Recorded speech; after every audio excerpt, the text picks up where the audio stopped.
நீங்க ரொம்ப பலவீனமான ஆளா இருந்தீங்கன்னா தயவு செய்து இந்த படத்தை பார்க்காதீங்க. இந்த படம் செம்ம கொடூரமா இருக்கும். 2 பொம்பளை 3 ஆம்பளை சொல்லிட்டு 5 நண்பர்கள் வந்து பாத்துக்கிட்டீங்கன்னா ஒரு இடத்துல வெக்கேஷன் போய்கிட்டு இருக்கிறாங்க.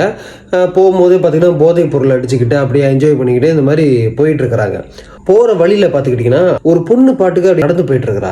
இவங்க அந்த பொண்ணை பாக்குறாங்க. யாரா அப்படின்னு சொல்லிட்டு இந்த 2 பொண்ணுங்க இறங்கி வந்து என்ன பண்ணுதுங்க, அந்த பொண்ணுகிட்ட போயிட்டு யார் நீங்க, ஏன் இப்படி நடந்து போயிட்டு இருக்கீங்க, வாங்க நாங்க ஏத்திட்டு போறோம் சொல்லிட்டு அந்த பொண்ணை போய் வண்டியில ஏத்துதுங்க. வண்டியில ஏத்தன கையோட பாத்துக்கிட்டீங்கன்னா இந்த 5 பேரும் அந்த பொண்ணோட மூஞ்சி அப்பதான் பாக்குதுங்க. பொண்ணோட முகம் எப்படி இருக்குன்னா ஒரு மாதிரி பயந்து போய் காயமா பதட்டமா அப்படி இருக்குது. இவங்க என்ன பண்றாங்க, வண்டியை எடுத்து திருப்பி அந்த ஊருக்குள்ள அப்படியே போனோம்னா அந்த பொண்ணு பார்த்துட்டு எங்க போறீங்க அப்படின்னு சொல்லிட்டு டிரைவர் சைடு கிட்ட பாஞ்சு போயிட்டு வண்டியை திருப்ப பாத்துறோம். டக்குன்னு வண்டியை பிரேக் அடிச்சு அங்க நின்றோம். அப்ப டக்குன்னு அந்த 5 பேரும் வந்து என்ன பண்ற நீ, ஏன் இப்படி பண்ற அப்படின்ற மாதிரி பேசுவாங்க. அதுக்கு அந்த பொண்ணு கையில இருந்து ஒரு கண்ணை அப்படியே எடுக்கும் பாருங்க.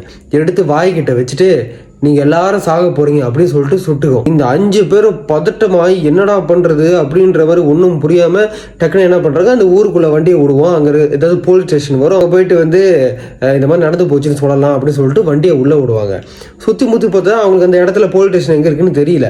டக்குன்னு பார்த்தா ஒரு கடை அங்கே இருக்கும். அந்த கடைக்குள்ள பார்த்தா ஒரு லேடி இருப்பா. அவகிட்ட போயிட்டு இந்த மாதிரி போலீஸ் ஸ்டேஷனுக்கு கால் பண்ணணும். அந்த லேடி வந்து இந்த இடத்துல ஒரு போலீஸ் இருக்கிறாரு, நான் கால் பண்ணி அவர்கிட்ட சொல்றேன் அப்படின்னு.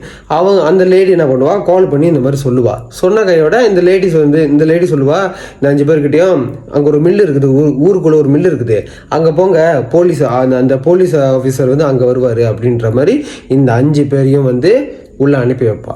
உள்ள போனோன்னு தான் ஒரு பயங்கரமான ஒரு சைக்கோ வந்து உள்ள இருப்பான். இதுக்கப்புறம் உள்ள கதையை நான் சொல்லிட்டு அப்புறம் நீங்க படம் பார்க்கும்போது உங்களுக்கு இன்ட்ரெஸ்டா இருக்காது. அதனால இதுக்கப்புறம் மீதி கதையை நீங்களே பார்த்து தெரிஞ்சுக்கோங்க. சீரியஸ்லிங்க அந்த சைக்கோ வந்து இந்த கொல்றது அதெல்லாம் பார்த்துக்கிட்டீங்கன்னா மரண கொடூரமா இருக்குங்க.